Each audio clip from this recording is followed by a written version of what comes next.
Hello, my fam. I am in an even better mood today because tomorrow is my daughter's first birthday and I have a very special day planned for her. Also, I'm about to sip a new tea I've never had before. It's been steeping for a while. This is glazed lemon loaf. Fingers crossed, let me give you my assessment. That's fine. They can't all be winners. This is by Tazo, glazed lemon loaf. A programming note. At the very beginning of this video, I'm gonna talk about 2 YouTube creator-specific topics. Then I'm gonna segue into some really juicy real-life drama, and then I'll get into the traditional celebrity news towards the middle to later part of this video if the YouTube and real life stuff isn't for you, but I think I'm good enough that will make every single thing I talk about compelling to you. All right, I want to start off by addressing everybody who keeps asking me here and on Twitter about Shane Dawson's Jake Paul docuseries. I did watch part 1. I made a reaction video to that, but I haven't watched the subsequent releases, and that's because they're too damn long. Each video is about 40 minutes long, and let me explain to you something. A few things, okay? I'm in an explaining mood. I don't watch television. I don't have time to watch television.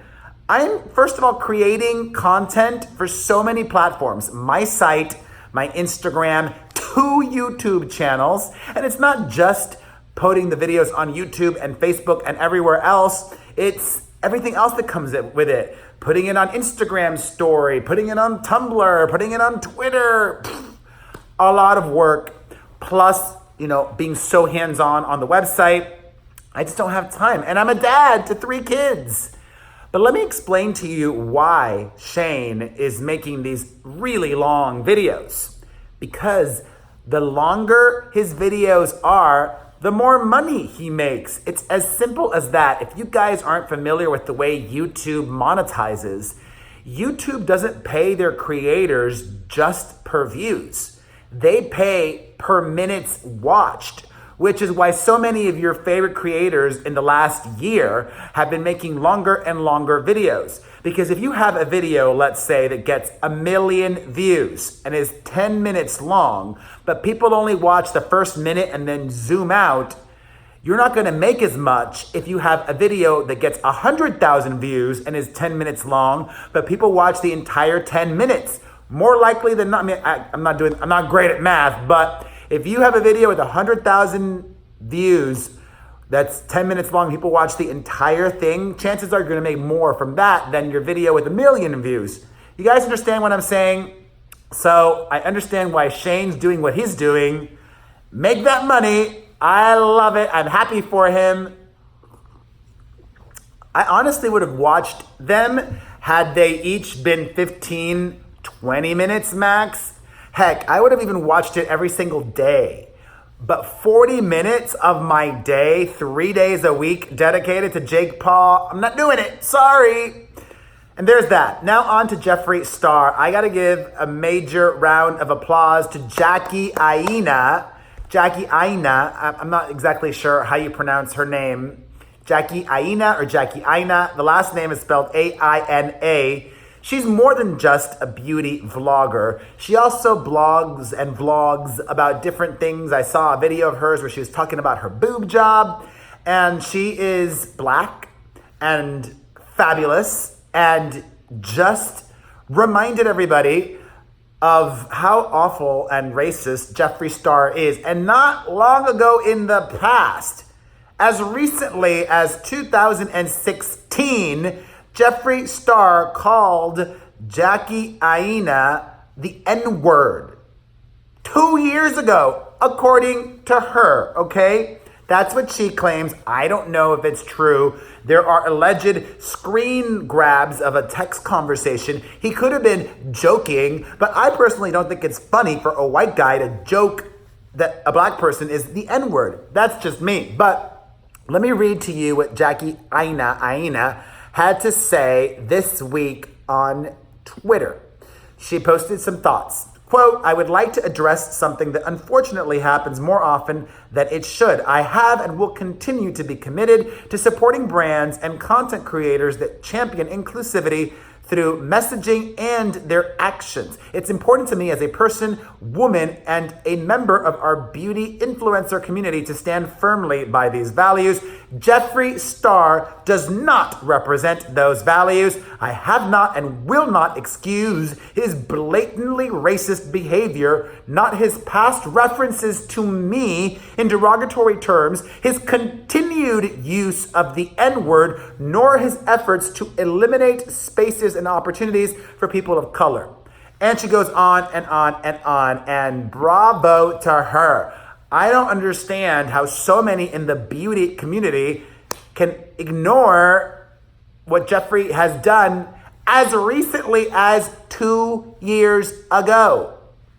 He is, I would arguably say, the top beauty vlogger right now on YouTube.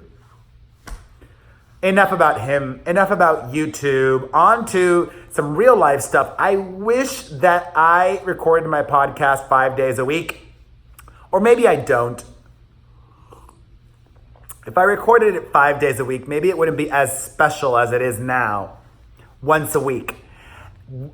And I love that people tune into it, even if we're not talking about a story that broke that day. You're tuning in because you care about me and Booker and you want to hear our thoughts on what happened in the week in pop culture. And this is a story that I will definitely be adding to my discussion list for next week's podcast. This mom, where was she? In Columbus, Ohio, near Cincinnati, where I'm going. And actually, speaking of the podcast, this week it got heated. I'm already getting a ton of comments over what I said about Ariana Grande. And if you know me, you know I stand behind everything I said. And it got wild talking about Kanye as well. So if you haven't listened to my podcast yet, it's a much different experience with Booker. It's amazing.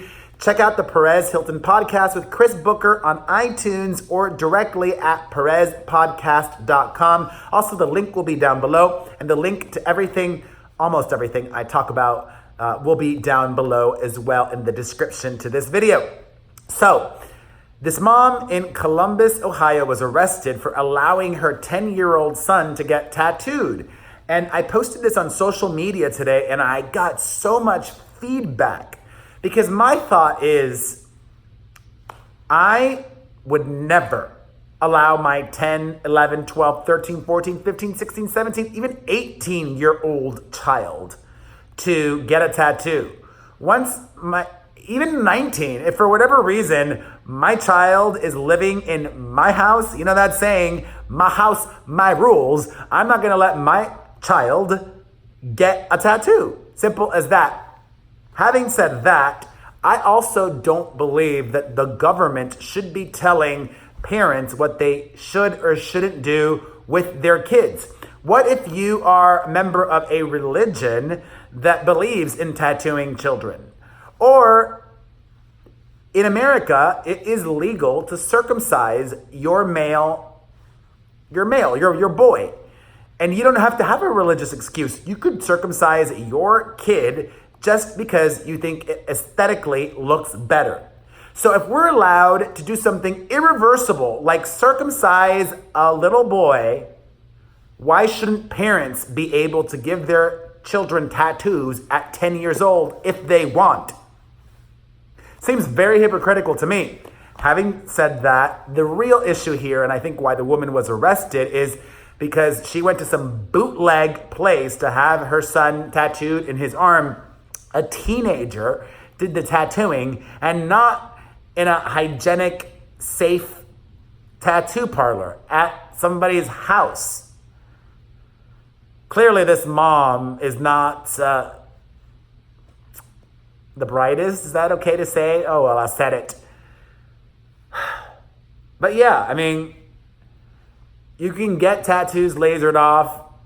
I mean, maybe there should be a law that you can't get children tattooed in the face, because I don't know if you can get, even that you could probably get that reversed. I'm not in some ways, I am very conservative as well as being very liberal. Republicans and their whole motto is limited government intervention in your life, small government. And in this instance, then again, I don't even know what Republicans think of this story. Republicans may think that mom is an awful mom, which, whatever. It's beside the point. For me, it's more of a philosophical thing. I don't want the government telling me what I can or cannot do as a dad.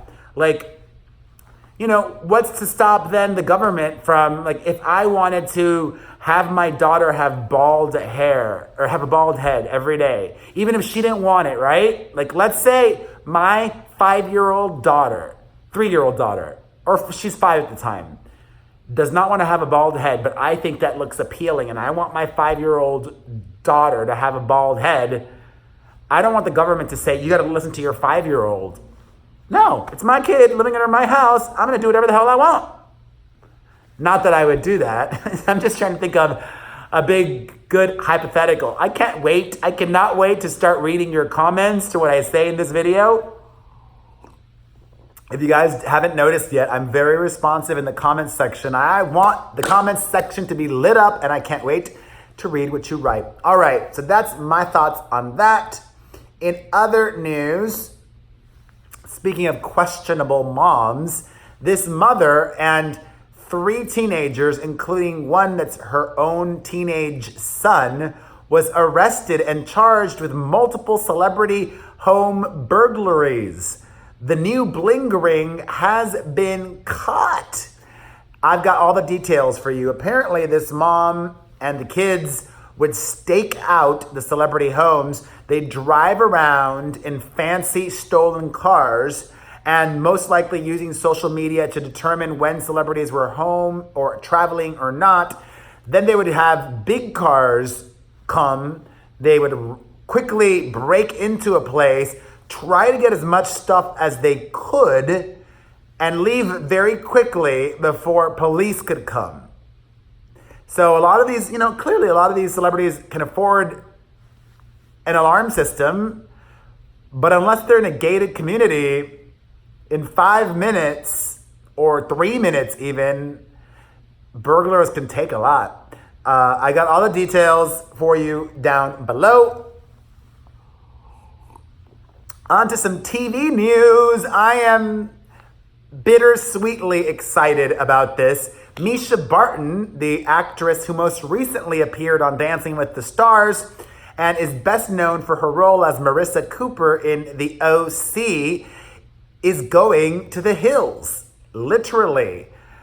MISCHA has been announced as a new cast member on The Hills, and I wish it were me. I'm almost as excited for her as if it were me.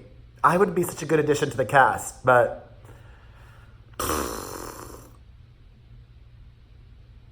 I don't want to get down on it.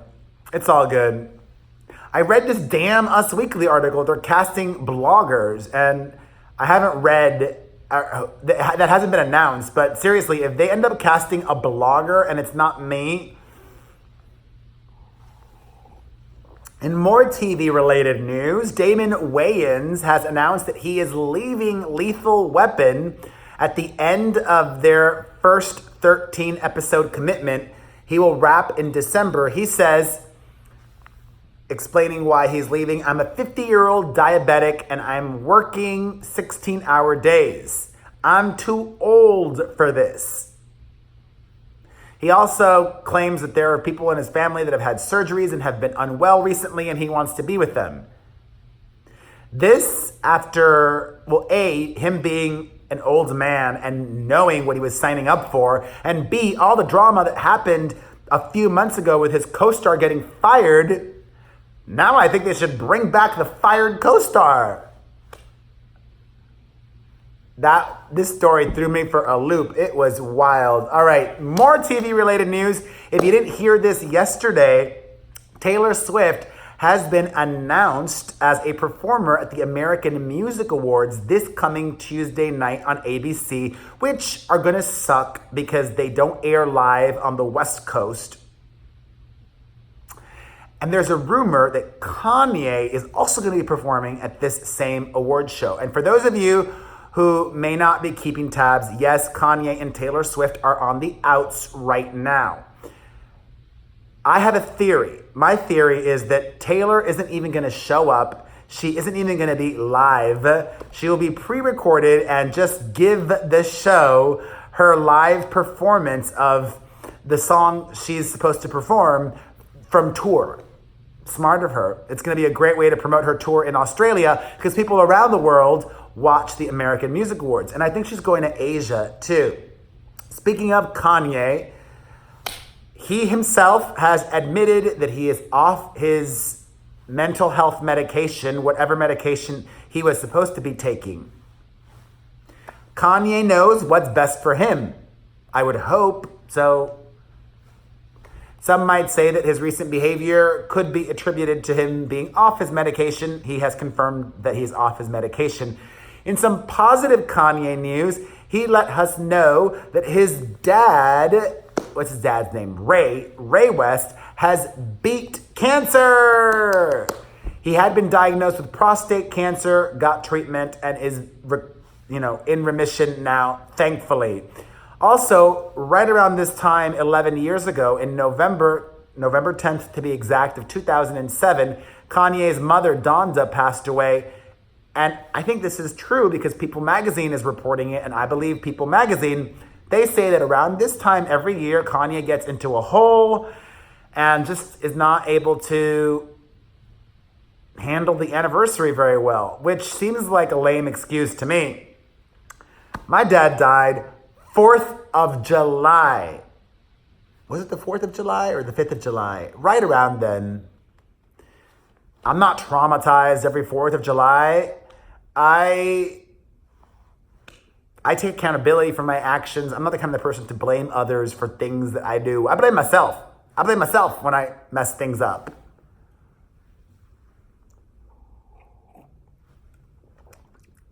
Yeah, I was underwhelmed by this. I mean, maybe if I added some honey to it, I don't know.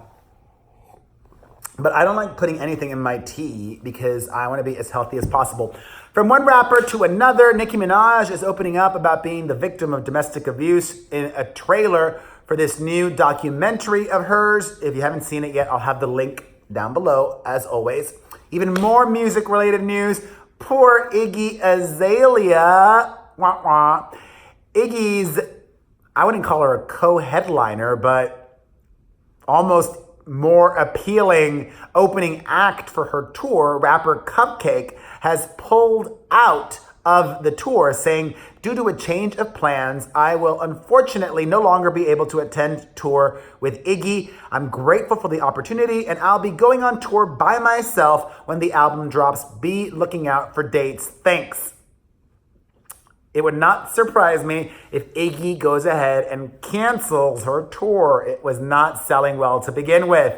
Some couples news. Kendall Jenner and Anwar Hadid are back on, or I should say going strong. The two of them were spotted in Paris this week for Paris Fashion Week. Speaking of Kendall Jenner, Kendall's dad, as she refers to her, CAITLYN Jenner, CAITLYN's partner, Sophia Hutchins, has given a new interview. And I gotta admit, I watched the whole thing. It was only 15 minutes. That's about my attention span. I'm busy. If I had more time in the day, I would watch more things. And I gotta say, this woman, young girl, young lady, just 22 years old, CAITLYN is 68, is very well spoken. And she sounds just like CAITLYN. Not literally in every way, sounds like her and speaks with the same mannerisms and the same intonation and speaks.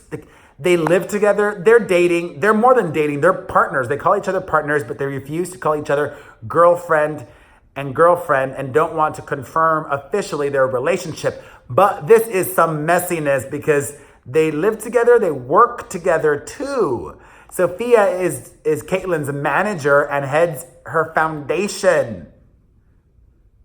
When that ends, it's gonna get messy. But hey, Sophia will get a lot of money out of that split.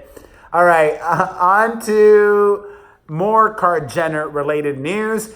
Kim Kardashian was a guest on Ashley Graham's new podcast. Everybody has a podcast, but the only one you should really care about is mine. It's the best out there. It really is. And on that podcast of Ashley Graham's, Kim Kardashian has discussed that time when she was chatting with her sisters about losing 20 pounds and being so skinny and making a joke about looking sick or being sick and eating disorders. And she's apologized for that. And I don't think she should have. She was being dumb and funny, or in her mind, funny. I would not have apologized for that. I would have just been like, it was a dumb joke. It was a joke. If you didn't like it, it is what it is. Everybody's apologizing for everything these days. Like, chill, peeps. On to Kim's husband's favorite person, Donald Trump. He says that the Me Too culture has made it a very scary time for young men in America. He also, you know what? I'm not even going to talk about him. Speaking of awful men, I'm not a fan of Johnny Depp's. Johnny Depp is on the cover of the new issue of British GQ and continues to be adamant that he never assaulted Amber Heard. I believe her. I don't believe him. She even had video evidence. And his former female assistant. I believe if you Google that, there was something that went down between Johnny and her too. Just saying. Where there's smoke, there's fire. More just nastiness. According to reports, Angelina Jolie has been interfering with Brad Pitt's custodial time. These two have yet to come to a good arrangement for their kids. And repeatedly, Angelina has been dropping off the kids late. Repeatedly. As if she's even dropping them off herself. She's probably having the nanny or nannies do it and probably doing it on purpose just to mess with Brad. I am not liking the way that Angie has been handling all of this. Wild news over in China. Fan Bingbing, the actress, has been found. It was feared that she had been taken prisoner by the Communist Party there in China for not paying her taxes. Well, she wrote a very lengthy statement apologizing for it that looks like it was written by the Communist Party. It was, I'm awful, blah, blah, blah, I'm embarrassed, all of these things. It was wild reading it. And she must now pay back $42 million. And on top of that, a fine of $70 million. Whoa. She's super rich though, so it's okay, I guess. Thank God I live in America. On some film news, Sarah Jessica Parker says she cannot imagine doing a Sex and the City film without Kim Cattrall. I say kill Samantha. She's already dead to me, and it's what Kim Cattrall deserves. Also, congratulations to Kate Hudson. She's just given birth, a baby girl. Her and her director, baby daddy, Danny. Congratulations to them. And finally, People Magazine is reporting that Orlando Bloom will soon be popping the question to Katy Perry. Do we think Katy will have a big wedding this time around? Her first marriage to Russell Brand, those nuptials were in India, and it was very extravagant. I'm still excited for my wedding on 2/22/22 at 2:22 p.m., and I will make sure that you get to see it all. And maybe I'll invite some of you as well. I don't know. I love love. I love marriage. I'm going to get married. Thank you for watching. I appreciate you. If you enjoyed this video, please leave a comment. Hit the like button. Share this video. Hit the follow, subscribe button. I post videos every day. Follow me across social media. I love you. I love you. Thank you. Mwah.